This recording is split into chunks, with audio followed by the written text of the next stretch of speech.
Time লুপের কথা নিশ্চয়ই শুনেছেন, কিন্তু টাইম লুপ কি দেখেছেন? আজকে আমি এমন একটা টাইম লুপ সিনেমার গল্প বলবো, যে সিনেমাটা দেখতে বসলে শেষ না হওয়া অবধি আপনার উঠতে মন চাইবে না। এটা একটা থ্রিলার মুভি, যার মধ্যে টাইম লুপের ধারণা আছে, আর আমার মনে হয় এটা এ যাবৎকালের সেরা টাইম লুপের সিনেমা। স্বাগতম সিনেমা এক্সপ্লেইন বাংলায়। শুরু করার আগে একটা অনুরোধ, আপনারা যারা আমার চ্যানেলে নতুন, অনুগ্রহ করে একটা সাবস্ক্রাইব করবেন আর পাশে থাকা বেল আইকনটিতে একটা চাপ দিয়ে রাখবেন। তো চলুন আজাইরা প্যাচাল বাদ দিয়ে ভিডিও শুরু করা যাক। মুভি শুরু হয় দুবাই থেকে আসা একটা যুবক আব্দুল খালিকের সাথে। সে দিল্লি থেকে কোয়েম্বাতুরের ফ্লাইটে উঠেছে, যাচ্ছে উটির থেকে। খালিকের প্ল্যান হলো তার বন্ধু এইশ্বর মূর্তিকে হেল্প করা, যে তার প্রেমিকা জারিনা বেগমকে বিয়ের দিন থেকে পালিয়ে নেবে। আরেক বন্ধু সৈয়দ বাসাও সাহায্য করবে। ফ্লাইটে খালিকের পাশে বসে সীতালক্ষ্মী নামের এক মেয়ে। সে বলে সে বিয়েতে আসছে কারণ সে বরের বন্ধু। দুজনে একটু কথা বলে, হাসাহাসি করে। ফ্লাইট ল্যান্ড হয়। খালিক তার বন্ধুদের সাথে মিলিত হয়। সবাই রেডি হয়ে যায় জারিনাকে নিয়ে পালানোর জন্য। পরের দিন দুপুর, জারিনার বিয়ে চলছে। খালিক, এইশ্বর মূর্তি আর বাসা বিয়েবাড়িতে ঢোকে। তারা জারিনাকে চুরি করে নিয়ে পালায়, কিন্তু জারিনার পরিবার তাড়া করে, বিশেষ করে তার ভাই মনসুর আর তার লোকেরা। রাস্তায় গাড়ি চালাতে চালাতে হঠাৎ একটা লোক নাম রাফিক, সে তাদের গাড়ির ওপর পড়ে যায়। সে খুব আহত হয়। খালিক ও তার বন্ধুরা তাকে হেল্প করতে চায়, কিন্তু পুলিশের টিম এসে পড়ে। পুলিশের লিডার ইন্সপেক্টর জন। তারা সবাইকে ধরে ফেলে। ঠিক সেই মুহূর্তে আসে ডিসিপি ধনুষ্কড়ি, পুলিশের বড় অফিসার। দুর্নীতিগ্রস্ত ডিসিপি ধনুষ্কড়ি তাদের সবাইকে ধরে নিয়ে একটা বিশেষ জায়গায় যায়। সেখানে গিয়ে দেখে রাফিককে আহত অবস্থায় ফেলে রাখা হয়েছে। ধনুষ্কড়ি খালিককে ব্ল্যাকমেল করে অনেকটা জোর করে বলে তাকে সিএম আরিবাজাগানের রাজনৈতিক সমাবেশে যেতে হবে, সেখানে একটা পিস্তল দিয়ে সিএমকে গুলি করতে হবে। না করলে তার বন্ধুদের এক এক করে মেরে ফেলবে। একজনকে গুলি করে মেরেও ফেলে। খালিক অসহায়, সে করতে বাধ্য হয়। সমাবেশে সে সিএমকে গুলি করে, সবাই চিৎকার করে, বিশৃঙ্খলা হয়। ইন্সপেক্টর জন খালিককে গুলি করে মেরে ফেলে। খালিকের চোখ বন্ধ হয়। হঠাৎ খালিক চোখ খোলে। সে আবার ফ্লাইটে, সেই দিনের শুরুতে সীতালক্ষ্মীর সাথে দেখা হওয়ার আগে। সে অবাক হয়। সে ভাবে স্বপ্ন নাকি এটা। না, এটা সত্যি।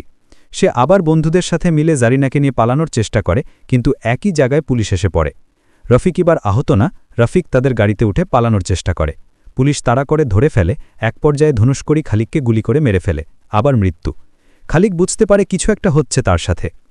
আবার ফ্লাইটে জাগে খালিক। এবার সে পুলিশ এড়িয়ে চলার চেষ্টা করে এবং জারিনা ও তার বন্ধুকে নিয়ে গাড়িতে করে না নিয়ে ট্রেনে করে নিয়ে যেতে চায়। কিন্তু জারিনার ভাই মানসুর সাদেরকে রেল স্টেশনে খুঁজে পায় এবং হাতাহাতির এক পর্যায়ে মানসুর গাড়ি থেকে রামদা বের করে খালিকের গলায় কোপ দিতে যায়।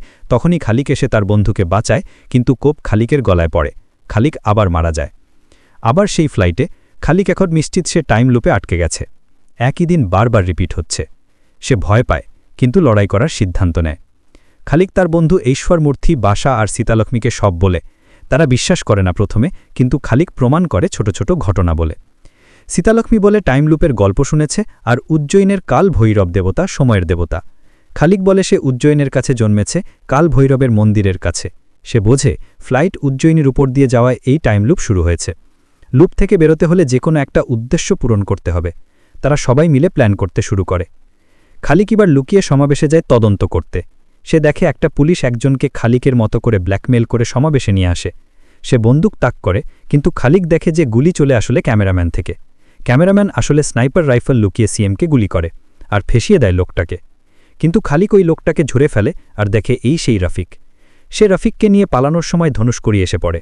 খালিক আর ধনুষ্কড়ির মাঝে ফাইট হওয়ার এক পর্যায়ে খালিকের গায়ে গুলি লাগে এবং পরবর্তীতে খালিক ও সেই বন্দুক দিয়ে ধনুষ্কড়িকেও গুলি করে দুজনেই মারা যায়।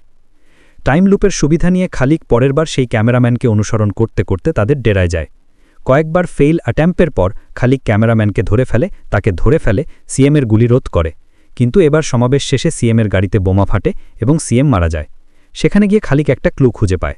খালিক ধনুষ্কড়ির সাথে মুখোমুখি হয়। বলে হত্যা হলে দাঙ্গা হবে, সমাজ নষ্ট হবে। ধনুষ্কড়ি বলে সেও লুপে আছে, কারণ আগের লুপে খালিক আহত হয়েছিল, তার রক্ত ধনুষ্কড়ির শরীরে ঢুকেছে। ধনুষ্কড়ি চায় দাঙ্গা, কারণ তার লাভ হবে। খালিক বুঝতে পারে না সে কি করবে। খালিক এবার পুলিশ স্টেশনে হামলা করে দেখতে পায় রাফিকের মা বোনকে আটকে রেখে রাফিককে ব্ল্যাকমেল করতেছে। টাইম লুপের সুবিধা নিয়ে ধনুষ্কড়ি ও তাদের আগের প্ল্যান সব পাল্টে ফেলে। খালিক জানতে পারে যে সিএমকে হত্যা করার মাস্টার মাইন্ড হলে সিএমের পুরনো সহযোগী প্যারান্থামন, এবং ধনুষ্কড়ি কাজ করে প্যারান্থামনের জন্য। প্যারান্থামন পার্টিতে নেপোটিজমের জন্য রাগী, কৌশলে সিএমকে মারিয়ে সে ক্ষমতা নিতে চায়। ধনুষ্কড়ি তার থেকে লাভ পাবে। এবার প্ল্যান করে সিএমের সহযোগী খালিকও তার বন্ধুদের আটকে ফেলে এবং খালিককে দড়ি দিয়ে বেঁধে ফেলে।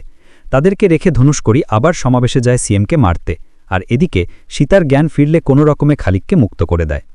খালিক সিএমের ছেলে মুগিলনকে সতর্ক করতে চায়, কিন্তু প্যারান্থমন ধরে ফেলে। খালিক জানতে পারে যে লোকাল হিন্দু লিডার তামিজ ভানান প্ল্যান জানত, তাই সেদিন তাকে মারা হয়েছে। খালিক বোঝে তামিজ ভানানকে বাঁচালে সিএমকে সতর্ক করা যাবে, তাই এবার সে তামিজ ভানানকে বাঁচানোর সিদ্ধান্ত নেয়। কয়েকটা ফেইল অ্যাটেম্পের পর খালিক তামিজ ভানানকে অপহরণ করে। তাকে লুপের কথা বলে, হত্যার প্লট বোঝায়। তামিজ ভানান বিশ্বাস করে, কারণ সে সিএমের খুব কাছের লোক। তারা মিলে প্ল্যান করে সমাবেশ বাতিল করার। তামিজ ভানানের সাহায্যে খালিক সিএমের সাথে মিট করে তামিজ ভানানের একটা ভিডিও দেখায়, যাতে সে সতর্ক করছে। সিএম বিষয়টা বুঝতে পারে এবং খালিকের প্ল্যান অনুযায়ী সাহায্য করার আশ্বাস দেয়। প্ল্যান অনুযায়ী সিএম হার্টের সমস্যার ভান করে প্যারান্থামনের সামনে এবং সমাবেশ বাতিল করে দেয়। তারপরই হয় মুখোমুখি ফাইট। বড় লড়াই শুরু হয়। খালিক আর ধনুষ্কড়ির মধ্যে ফাইট। মুগিলন গুলি খায় নিচে পড়ে যায়। প্যারান্থামন সিএমকে শ্বাসরোধ করতে চায়, খালিক থেকে ধরে ফেলে এবং মেরে ফেলে। এই সময় ধনুষ্কড়ি সিএমকে মারতে গুলি করে, কিন্তু সেই গুলি খালিক নিজে খেয়ে সিএমকে বাঁচায়। পরমুহূর্তে গার্ডরা এসে ধনুষ্কড়িকে মেরে ফেলে। সব শেষ, লুপ ভাঙে। মনে হয় খালিক হাসপাতালে জাগে, লুপ শেষ। সিএম খালিককে ভাই বলে ডাকে আর আশ্বাস দিয়ে বলে যে প্যারান্থামনের মৃত্যু হার্ট অ্যাটাক বলে কভার করা হয়েছে, সে যেন চিন্তা না করে। খালিক শুনে খুব খুশি হয়। সীতালক্ষ্মী ভাবে খালিক ইন্ডিয়ান র এজেন্ট, তাই খালিকের কথায় সীতা জারিনাকে অপহরণ করে সরাসরি হাসপাতালে আসে। পিছনে জারিনার ভাই মনসুর আর তার লোকেরা তাড়া করতে করতে হাসপাতালে আসে। খালিক মনসুরের সাথে লড়াই করে। মুভির পোস্ট ক্রেডিট সিনে দেখা যায় যে হঠাৎ খালিক জাগে, আবার ফ্লাইটে। লুপ শেষ হয়নি এখনও। মুভি এখানে শেষ, কিন্তু টুইস্ট রাখে দর্শকের জন্য। বন্ধুরা, এটাই টানটান উত্তেজনার সেই টাইম লুপের মুভি, মালায়ান সিনেমা মান্নাদু, যেটা 2021 সালে মুক্তি পায়। মুভিটা অ্যাকশন, থ্রিলার আর মজার মিশেল। যারা দেখেননি দেখতে পারেন, কথা দিচ্ছি হতাশ হবেন না। ভালো লাগলে লাইক শেয়ার করে একটা সাবস্ক্রাইব করে রাখবেন। দেখা হবে পরের ভিডিওতে। বিদায়।